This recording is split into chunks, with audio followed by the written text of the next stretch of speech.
esse é a introdução, né, de resumo a EAD.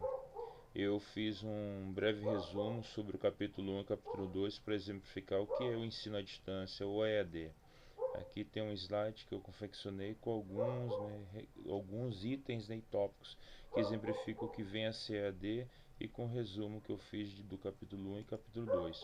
Conceitos e características. Caracteriza-se a educação à distância como modalidade educacional, através de comunicação com estudantes e professores, desenvolvendo atividades educativas em lugares ou tempos diversos. Este conceito formal de educação à distância começou em função de pesquisas nos anos 1970 e 1980. Desde então, esta modalidade de educação passou a ser vista a partir das suas características. Através de Kagan, 1996, afirma-se que a educação à distância se define como distinção do ensino presencial através da separação física entre professor e aluno, influência da organização através do planejamento, sistematização, plano e organização, ou dirigida, meios técnicos de comunicação que unem o professor ao aluno na transmissão de conteúdos, comunicação de mão dupla, onde o estudante se beneficia de um diálogo e iniciativas de dupla via, distância e possibilidade de encontros ocasionais com o próprio didático e de socializações. Segundo a definição de Mori e Carney, educação à distância é o aprendizado planejado que ocorre normalmente em um lugar diferente do local de ensino, exigindo técnicas especiais. De criação de curso e de instrução, comunicação por meio de várias tecnologias e disposições organizacionais e administrativas especiais. As novas tecnologias, né? A IAD emprega agora tecnologias novas, né, que foram incorporadas, facilitando e melhorando o aprendizado à distância. A tecnologia atualmente implantada permite estudar à distância e a utilização por muitos alunos, atendendo um número muito maior de alunos simultaneamente que na modalidade presencial, não dependendo de salas de aula tradicionais. A primeira geração do início da SAD, né? Segundo Dorman, no princípio a EAD era baseada no uso de materiais impressos, com a comunicação acontecendo durante o processo de ensino e aprendizagem via correio. Já na segunda geração, né, segundo Peters, a segunda geração faz parte das grandes universidades abertas que foram criadas na década de 70 para oferecer cursos à distância por rádio e televisão para alunos simultaneamente. A terceira geração, segundo Kagan, esta já inclui o uso de computadores e a possibilidade da comunicação entre os participantes acontecer simultaneamente por meio de videoconferência. Podemos também citar que a quarta geração, né, ela é definida pela capacidade de processamento dos computadores e a velocidade das linhas de transmissões, ou a tecnologia ela começa a ser incorporada e empregada nas novas gerações a partir da quarta geração. Temos a quinta geração também, que no caso é definida por agentes inteligentes, equipamentos, né, wireless e linhas de transmissões eficientes. As novas tecnologias é incorporada às demais, ou seja, né, podemos dizer aqui que embora ocorram novas tecnologias, elas são incorporadas às que já existiam, ou seja, como uma adaptação, como um melhoramento das tecnologias. Até hoje o material impresso ainda é a base de muitos cursos à distância no Brasil, em vários lugares do mundo, pois uma tecnologia não substitui a outra. Nova tecnologia incorporada às demais, tornando os cursos cada vez mais sofisticados, com mais recursos para a apresentação de material didático e com mais e melhores oportunidades de interação entre alunos, professores e tutores. A partir do sucesso da experiência da Open University Na Inglaterra, na década de 60, surgiram várias universidades dos mesmos moldes, começando pela Europa, França, Espanha e demais continentes. Surgiram as chamadas mega-universidades, Daniel de 1997, o que incentivou a produção acadêmica e a pesquisa na área, havendo um investimento na EAD. Objetivo da UAB.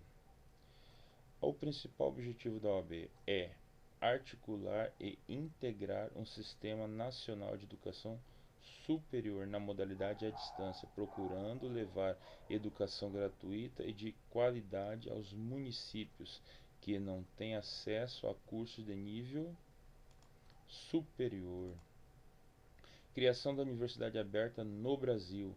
Foi criada em 2005 e regulamentada em 2006 pelo Decreto número 5.800, de 8 de junho de 2006, pela Secretaria de Educação e à Distância, sede do Ministério da Educação, MEC.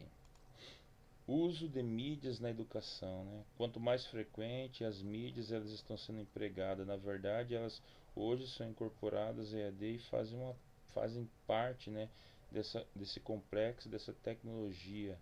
O aluno aprende a trabalhar com as mídias e utilizá-las como ferramenta de estudo e pesquisa, pois é necessário conhecer a mídia em termos de vantagens, limites e possibilidades. Devemos entender e aceitar o potencial da mídia em suas aulas, podendo auxiliando na interação entre aluno e professor, tornando ambos mais capacitados.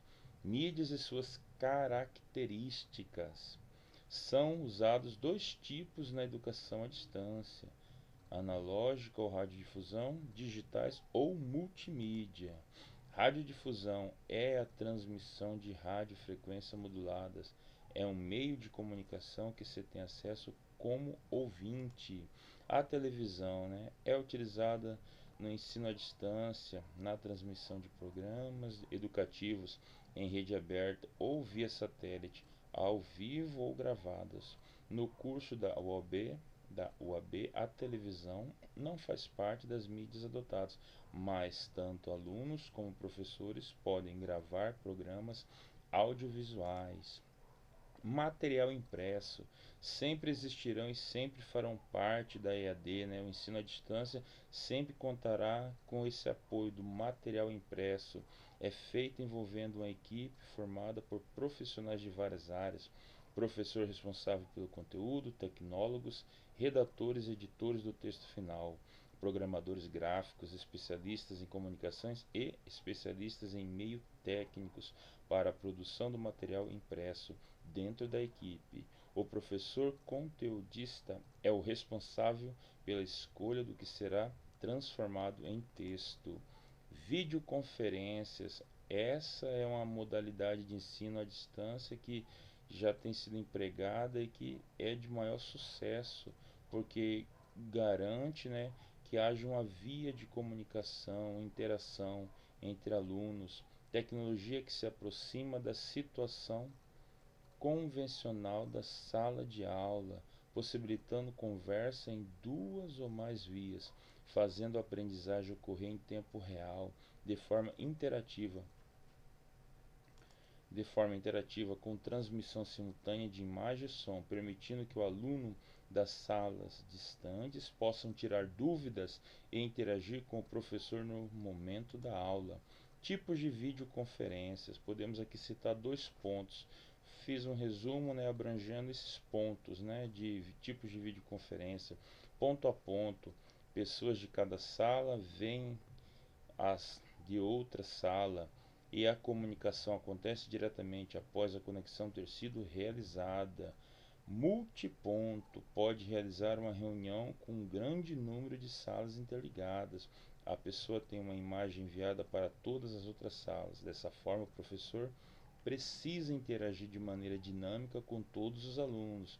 O ponto a ponto se refere entre duas salas, uma podendo ser vista pela outra. Já o multiponto é uma transmissão, né, da videoconferência para diversas salas de aula.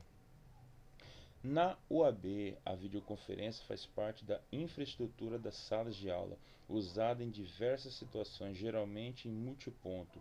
Nos cursos à distância, a videoconferência tem uma função de socialização de ideias e do espaço de diálogo, podendo ocorrer maior interatividade entre o professor e alunos. AVA na EAD. O que são as AVA, né?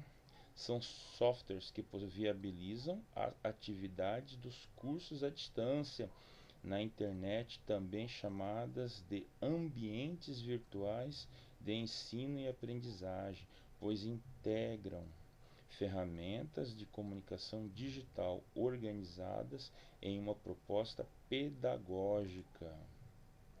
Esse foi o meu resumo, né, sobre o ensino à distância. Fiz todo o meu resumo baseado no capítulo 1 e capítulo 2, com alguns slides, né? O ensino à distância ele é totalmente promissor e ele é futurista. É algo que não vai de forma alguma se distanciar, mas é algo que está cada vez mais crescendo. Esse foi a minha apresentação de ensino à distância. Sou Marcos Antônio Bom Despacho de Araújo. Obrigado por ouvir a minha palestra. Muito obrigado.